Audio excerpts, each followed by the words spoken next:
Hey guys, in this video we're going to give you 7 ways to reduce your car insurance. Yeah, so I'm not going to be the one that's giving you these tips because I'm no insurance expert. I'm a driving instructor, yeah, and Rajan, he's not claiming he's an insurance expert, yeah, but especially over the past few months and since he first got insured, he's used ways and found out ways to reduce insurance premium.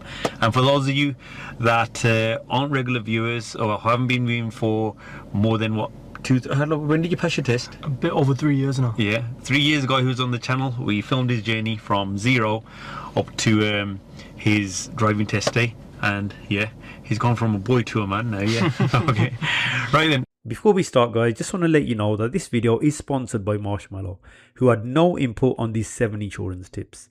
These are genuine tips that Rajan has used to lower his insurance. I've worked with Marshmallow before and they help UK newcomers get fairer car insurance by taking into account their international driving history. Visit marshmallow.com and use code MM_DGN_75 to save an extra £75. Right guys, so Rajan's going to be giving the tips and I'm going to be asking questions like I don't know anything about insurance. Yeah, so if there's anything that you say that I don't understand, yeah, okay, well, even if I do understand, I'm going to be like someone totally novice to insurance that knows nothing about it. Yeah, okay, so what's the first tip? The first one I would say is to add an experienced named driver. So in most cases this is going to be something like one of your parents, an older sibling, something like that. So basically you're just adding someone who's got a few years experience, hasn't had any accidents or anything recently, as to the insurance company this shows that, you know, there's someone safer on board. So the overall risk, it's not just to that new driver, it's also to the named driver. So just shows that someone's safer. So what is it? What's a named driver? So when you're all that is basically another word for it is an additional driver. So when you're on the insurance website and you know it'll show something that say add a named driver, and that'll be someone who's, you know, built up a good no claims bonus and a few that makes sense. So you're the main driver, it's additional driver onto insurance who can drive the car. Yeah, cool. Next tip number 2. I would say better security features. So 2 I'd recommend is probably a tracker, and another one which is a bit pricier, that's a ghost immobilizer. So basically they're just things, let's say the car was to be stolen, they're things that can either prevent it from being stolen, or let's say it does get stolen, it can help you track it. So it's just something which increases the car safety. Cool, that one's pretty straightforward. Before we carry on though, obviously you've had 2 cars since you passed, yeah? So when you first started, what was your insurance and what car was it? So that was a Volkswagen Golf, it was a Mark 7 2013, and the insurance group was, pretty sure it was around 10, and the insurance was about 2.5 grand with a black box, which was expensive for that. And now, what is it, 3 years later? Yeah, so 3 years later I've got an Audi A3. For the people that enter cars, it's an Audi A3 8V Saloon, so about 2017, 2018 year, and now it's just under 1.1k without a black box or anything like that. Okay, that's a much more powerful car. Yeah, it's about an insurance group 25, I think it is. Cool. Right, let's move on to tip number 3.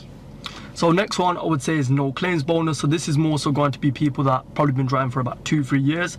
I'd say really you want to get to no claims bonus of about 3 years, where that's when it starts to make a real difference. So you're probably thinking, what is a no claims bonus? A no claims bonus is when you go through a whole year without making a claim. So it's pretty simple. If you go through the whole year without any incidents or anything like that, then you get 1 year and etc. Carries on. So it shows you're a good driver. You're a good driver. You haven't made any claims. Is that one of the things that you found to make the biggest difference? Yeah, definitely. I'd say, especially now that I am on my 3rd year, I think that's something that probably is the biggest one. But then again, you know, if you're a new driver, that's not something you're really gonna have. It just comes with time. Yeah.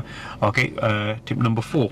4, I'd say call the insurers directly. So, you know, you can look online, you can look on comparison sites. Comparison sites are good too, but I would say don't settle for the quote that you get online. You know, get on the phone, and you may not be confident to, so you can get someone else to do this for you, but you can just say, you know, look, I've got a better price elsewhere, and just see how much the company's willing to go down to. On that note, guys, I do that every year. Yeah, I went to the phone with my insurance company, and I find that every year they just like whatever new quote they give me. Yeah, it always comes down when I go on the phone and tell them I've got a better quote, and you'll be surprised by how much they just knock it down within 2 minutes. They're like, okay, if you hold the line a second, and they come back to you and they're like, what? You just dropped me 500 quid. Right, next one. Next one, I would say buy the insurance in advance. Personally, I'd recommend a minimum of about 2 weeks. So let's say you was to buy the insurance a day before, the insurance companies know, look, this person's in a rush, they need insurance. So, you know, that gives them the power to raise the price if they want to. If you're prepared and you buy it in advance, then, you know, there's not that urgency. So they're not going to increase the price as much. So a couple of weeks beforehand. I'd say minimum 2 weeks. Cool. You know, about 2 to 3 weeks. That's more than enough. Okay.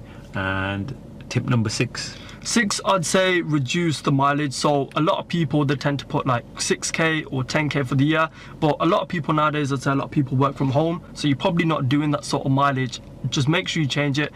Obviously, don't lie about it. You can, if you want to check roughly, you know, and you have no idea how much you're doing, I would say go online, check on your MOT history and look at the difference between the years, see how much roughly you're doing. And yeah, one thing I would say is if you do go over it, make sure you do contact the insurance company, because otherwise it can cause like complications. So that's your annual mileage that they asked how many miles are you roughly going to be doing a year. Yeah. Okay, rather than just try and calculate it, and then at least you got an accurate figure rather than just saying 10,000 or whatever. Yeah. Right. And is that the last? Have we done 6? Yeah, that's 6. So we got so the final one then? Final one, I would say use different email addresses. So you're probably thinking, you know, what do I mean by this? But so what I mean is if you keep using the same one and you keep logging into all these insurance companies and you make an account, for example, they're tracking all this stuff. So because they know, you know, this person is kind of desperate for insurance and they keep looking at quotes, you are going to find if you keep looking at the same thing again and again, your insurance quote is going to start to go up a little bit by bit.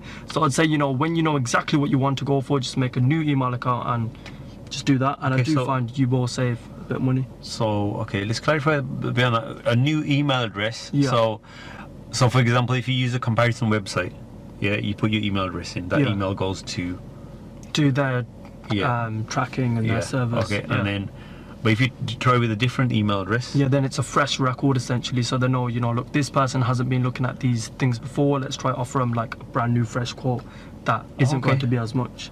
Okay, still doing the same thing, same details, everything else, just use different. And has that different? I've found that something that I did not know that one. I've learned. I'll try that next time. Right, guys, that's it. Anything else or any other advice? No, I'd say you know they're probably the best ones that I would recommend. I'd say just always be honest when it comes to it. You know, don't lie. Some people do try to lie about things like their address. It's just not worth it, because if an accident does happen, it's just not going to work well for you. Good. So we could have got more on this list, but when I spoke to Rajan about this video, I said just give me things that actually have worked for you. Yeah. So there they are, straight to the point. And guys, any questions, drop a comment, and I ain't gonna get back to you. He will though. Okay, right, guys, and don't forget to like and subscribe, and I'll see you in the next video.